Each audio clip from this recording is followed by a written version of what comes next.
G'day guys, you're watching another Hang Loose Recluse Couch Potato investigation. Now, in this article I'm going to show you that there was lots of surveillance cameras found at the Wyambilla property where 2 police were shot dead.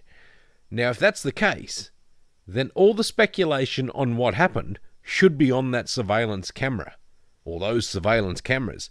Are we ever going to see the surveillance camera video footage come to fruition and see the light of day? Will that be used as evidence, or will that be shelved under the carpet? We don't know. But if we never hear about this surveillance footage, because apparently they had lots of surveillance footage, as you can see on the headline here for Channel 7 News, mainstream media. Anyway, let's see what happened. Let's read the article, shall we? Let's see what the mainstream media say today.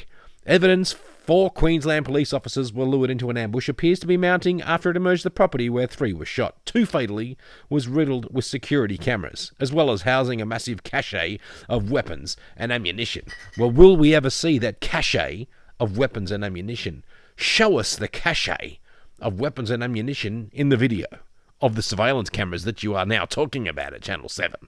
Anyway, detectives and forensic officers have begun scouring the Wyambilla property since the shooting on Monday, which claimed the lives of young officers Rachel McCrow and Matthew Arnold and civilian Alan Dare. Watch the latest news and stream for free. No, thank you. Anyway, they're killers. Former school principal Nathaniel Train, his brother Gareth and sister-in-law Stacey died in a firefight with heavy... I don't want to read that out because everybody in Australia knows about this. It's going to come to a point where we're all going to get sick. It's only 96 hours, just after 96 hours after the event when it occurred. So it's still only raw and fresh in Australia's minds, hence the reason why I've done so many videos on this 4 days later. But it just says here, it has been described as an extensive and sophisticated surveillance network. So if it's so extensive and so sophisticated, as indicated in the Channel 7 article, then that will mean that that extensive and sophisticated surveillance camera footage would be able to be shown in the investigation. And I guess in time that should be able to become available for the public to view. Freedom of information, is that right? I'm not sure how that works because I don't know, but it's possible it could become available because it's there. Now, obviously, they're not going to allow you to see it because they'll probably say it's too horrific, we can't show you.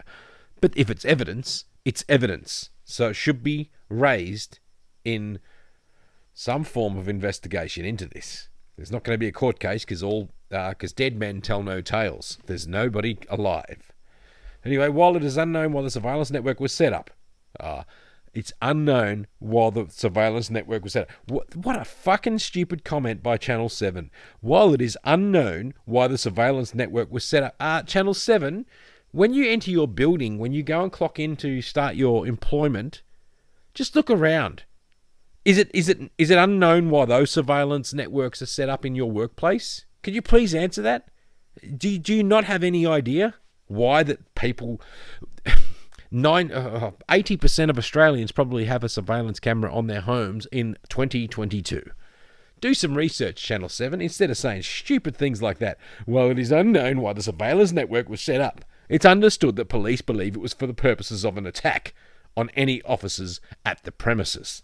That is full-on bullshit speculation if I've ever heard it by the mainstream media. And if the police did say that, because it says it's understood that police believe... Did the police say that? It's just said it's understood that the police believe it was for the purposes of an attack on any officers at the premise.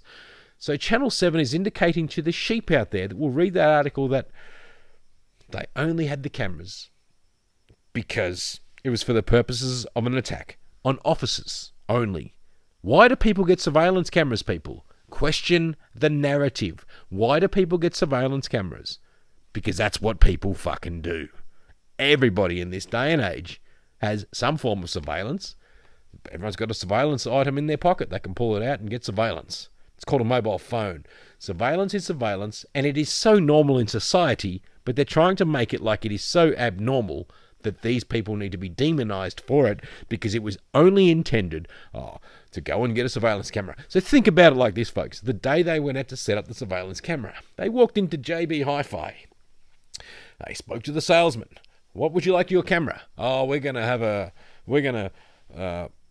we're going to attack officers at our premise. Do you really think that? Do you really believe that? Come on, sheeple. I know you people that watch this video and will listen to me talk about this know the truth.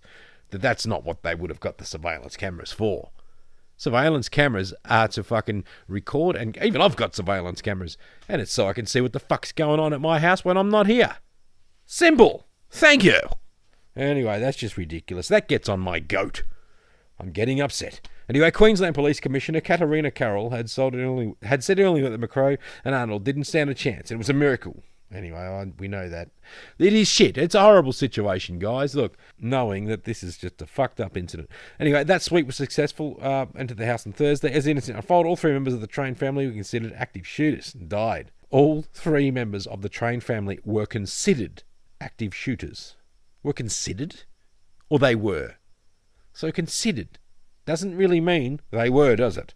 Oh, we consider that they all were because they're all in the house. That's what that means. Doesn't mean that they actually were, though. That's what I mean. Let's check out the surveillance cameras and check this out. What's this? One shooter was killed as he fired directly at the bulletproof windscreen of an armoured police vehicle as it approached the homestead. Wow, fuck! So that went off. So I don't even know about any of this because I haven't watched channel any articles on it. I don't want to. I'm only seeing it in the rounds of just things that I see that people have shared as links and stuff, and that's about it. But I haven't watched a video on it. Other than the None Your Business video that I posted, I have not been searching for any information on this. Other than I'll check daily in, just do a bit of a thing from a link and look at that and make a video. So my reaction when I do these videos is me actually seeing that article for the first time, and I'm not really reading it, I'm just flicking through it. And trying to evaluate the way the mainstream media put these stories together. So that's just my thing here, because I actually want to do a thing on mainstream media and how they operate. So it's not just, and this is a perfect example of how I'm able to just start that off.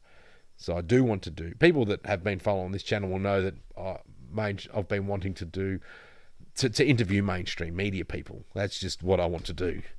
It'll be fun. Anyway, let's just check out the rest. This is an 8-minute video already so far, and it was only meant to be just I was only going to make a 1-minute point on this, and it's now 8 minutes waffle long, so if you do like it, thank you. Anyway, Queensland Police Union leave, yeah, all good. New South, yeah, I don't want to go on about it. You get the idea. Let's go back and flick to the top. I wanted to make that stringent point that it's a network of surveillance cameras, so let's check it all out. But after seeing that armoured car just then, with bullet holes in it, maybe they will have video footage of this, of them actually with guns in their hand. Maybe I could be wrong. But it's the way that Channel 7 words it that makes me sceptical of a lot of things, because the way it's worded is very kind of vague. It's fucking vague. But I can see through their bullshit. Unfortunately, the sheep that pick up the newspaper or read this article or hear it on the TV will believe it like everything they're saying in the media is truth, and the way it actually was, the way they say the story. 4 days on, the mainstream media makes out that they know everything about these people. But the investigation will take forever, but the mainstream media still carries on, like they have all the answers and the clues, pieced together based on all the silly people that they interview on the streets with any random story, just to make it more juicy. You know how the mainstream media works. Do your own critical thinking. And why is it that when any so-called conspiracy theorist comes up with something, we are labelled as so-called conspiracy theorists, but it's okay for the mainstream media to come up with their own conspiracy theories of a story that they say actually happened. But I say it's just a conspiracy theory that the mainstream media is making up, because we all know the mainstream media never let the truth get in the way of a good story. Thank you. Because mainstream media wouldn't lie to the public, now would they? Anyway, this has been another Hang Loose Recluse Couch Potato investigation. We hope you enjoy this series. Stay tuned, there will be more. And if you like what we're doing here, please hit subscribe for more details on future videos. Thank you.